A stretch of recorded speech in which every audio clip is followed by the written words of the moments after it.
सबसे सटीक विश्वसनीय तरीके से जिम्मेदारी निभाना, निडर हो आपके लिए सिस्टम से भिड़ जाना, आपके हर मुद्दे को मजबूती से उठाना, खबर को सिर्फ बताना नहीं उसकी तह तक जाना। आप देख रहे हैं तो गोली मार दो, इन पर लाठीचार्ज करो। और फिर अचानक डीसीपी जो शहर का है राजेश, उसने लाठीचार्ज किया, वकीलों को गालियां दी, कोर्ट रूम में ही वकीलों को मारा है। और मारा नहीं है, भगा भगा के मारा है। 2-3 महिलाएं चोट लगी हैं, उनको भी डंडे लगे हैं। मेरा बेटा सुप्रीम कोर्ट में वकील है, उसको भी सिर फटा है, चोट है। मुझे भी 10 करना नीचे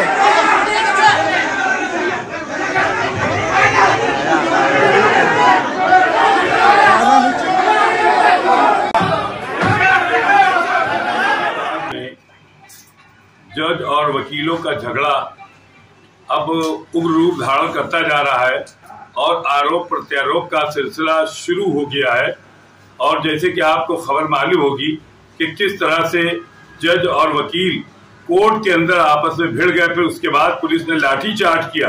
कोर्ट के अंदर जो है पुलिस ने लाठीचार्ज किया, उसमें कई वकील जख्मी भी हो गए और पुलिस ने बहुत बेतहाशा लाठीचार्ज किया। उसके बाद अब वकील पक्ष अपना आरोप लगा रहे हैं जज पक्ष, और इस तरह की तमाम बातें उन्होंने आरोप लगाया है। नाहर सिंह यादव ये सीनियर वकील हैं, इन्होंने बाकायदा तौर पर आरोप लगाया है, जज पर आरोप लगाया है कि इस तरह से किया, और ये भी कहा कि वकीलों को जान से मार दो, इस तरह के शब्द कहे जिससे वकील उग्र हो गए।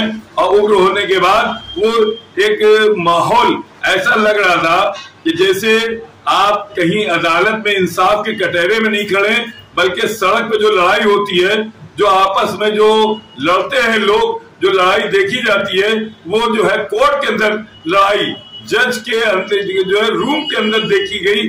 हालांकि उसके बाद पुलिस ने कंट्रोल किया और वकील जो है अब अनिश्चितकालीन हड़ताल पर जा रहे हैं। उन्होंने साफ कह दिया है जब तक न्याय नहीं मिलेगा कोर्ट नहीं खोलेंगे, कोई काम नहीं होगा। उत्तर प्रदेश को गाजियाबाद के मामले में पुलिस का भी बयान सामने आ गया है।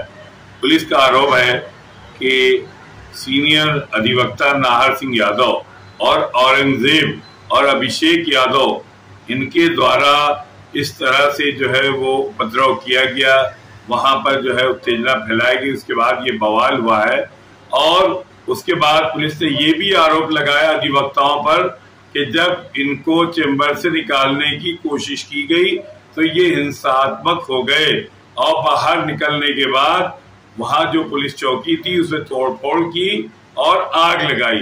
ये देखिए पुलिस का बयान है और इस बयान को भी आप सुनिए और फिर देखिए कि पूरा क्या है।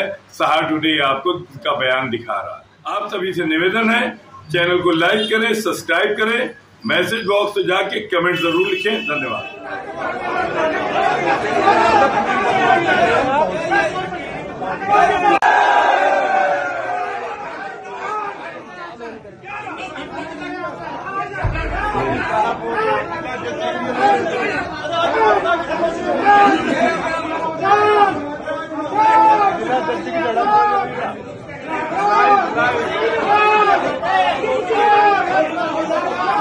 एक विवाद हुआ डिस्ट्रिक्ट जज की कोर्ट में। इस विवाद की शुरुआत कहां से हुई और उसके बाद पुलिस ने किस प्रकार की कार्रवाई की है? देखिए विवाद नहीं था कोई भी। एक जितेंद्र सिंह एडवोकेट थे, उनका मामला था, वो FIR दिखाई। उसमें मेरा बेटा भी वकील है, वो भी गवाह था। गाजियाबाद के कम से कम 50-60 वकील थे जिस साल जिला जज की कोर्ट में। कुलदीप सिंह ने ये कहा जिला जज से कि साहब चूंकि बहुत सारे वकील हैं, कोर्ट में भीड़ हो रही है, इस बिल को आप सुन लीजिए। कुलदीप को उन्होंने बदतमीजी की।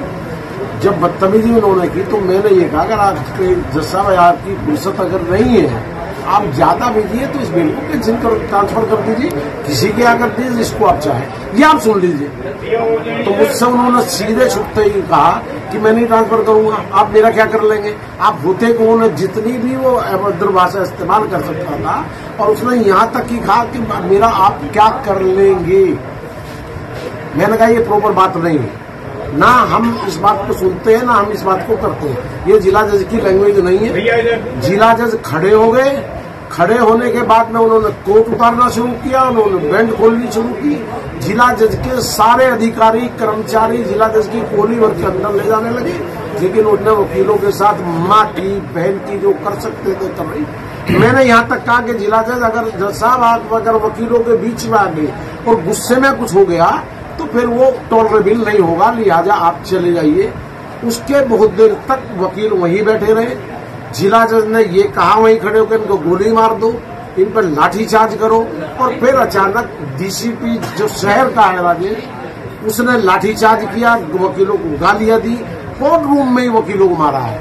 और मारा नहीं है, भगा भगा के मारा है। 2-3 महिलाएं चोट लगी हैं, उनको भी डंडे लगे हैं। मेरा बेटा सुप्रीम कोर्ट में वकील है, उसको भी सिर फटा है, चोट है। मुझे भी 10-20 डंडे लगे होंगे, बहुत सारे वकील पिटे हैं। किसी वकील ने अभद्र भाषा का इस्तेमाल नहीं किया। मैं ये कह रहा हूं कि जिला जज ने जिस भाषा का खड़े होकर कोट उतारते हुए, बैंड खोलते हुए जो गालियां दी हैं, वो सीधी सीधी कंटेम्प्ट की परिभाषा में आती है, और उससे ज्यादा बड़ा कंटेम्प्ट ऑफ कोर्ट कुछ नहीं हो सकता। जिला जज ने सारी सीमाएं पार कर दी है। गाजियाबाद का वकील अब इसको किसी भी सूरत में बर्दाश्त नहीं करेगा। 3 दिन की 4 दिन की छुट्टी है। 4 तारीख को मैं भूख हड़ताल पे बैठूंगा। जिला जज का बाइकाट हम लोगों ने शुरू कर दिया जब तक इसका ट्रांसफर नहीं होगा। और आगे की रणनीति हमें क्या करना है, वकील करना है। पश्चिमी उत्तर प्रदेश के वकील बुलाने हैं, पूरे प्रदेश के वकील बुलाने हैं, दिल्ली के पूरे वकील बुलाने हैं। अब हमने ये तय कर लिया है कि जिला जज से हमारी कानूनी वैचारिक ये सारी लड़ाई आर पार की होंगी, और तब से पहले गाजियाबाद का वकील मानने वाला नहीं। और मैं एक निवेदन करना चाहता हूं आपसे, आप सारे पत्रकार हैं, गाजियाबाद के सारे पत्रकार चले जाइए, जिला जज की सीसीटीवी को ले लीजिए। अगर जिला जज आपको दिखा दे और उसमें एक वकील ने अगर बदतमीजी की हो तो नाहर सिंह यादव वकालत छोड़ने के लिए तैयार है, अपना लाइसेंस सरेंडर करने के लिए तैयार। आज 29/10/2024 को कचहरी गाजियाबाद जो जिला जज साहब के चैम्बर में एक मुकदमा की अग्रिम जमानत से संबंधित सुनवाई चल रही थी, जो 971/24 वादी जितेंद्र सिंह एडवोकेट के द्वारा 175 BNSS CJM के आदेश के तहत एक मुकदमा लिखा गया है, जो अंतर्गत धारा 420, 467, 468, 471, 120 बी के तहत कायम हुआ थाना कविनगर में 9 मुलजिम के खिलाफ गुलरेज आलम एवं अन्य 8 के विरुद्ध मुकदमा कायम हुआ था। जो ये 9 मुलजिमों को 25 तारीख को अग्रिम जमानत 28 तारीख तक मिली थी, और आगे की जमानत से संबंधित सुनवाई आज 11:30 बजे के लगभग डीजे साहब के चैम्बर में सुनवाई चल रही थी, जिसमें वादी जितेंद्र सिंह एडवोकेट के साथ साथ Abhishek Singh Yadav advocate, Nahar Singh Yadav advocate, Aurangzeb advocate एवं अन्य अधिवक्तागण वहां चैम्बर में मौजूद थे।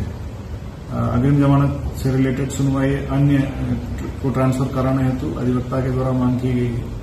मना होने पर वहां पे अग्रेसिव होके वहां अटैक करने लगे। कुछ देर बाद अग्रेसिवली डीजे साहब के चैम्बर में घुसने की कोशिश की गई।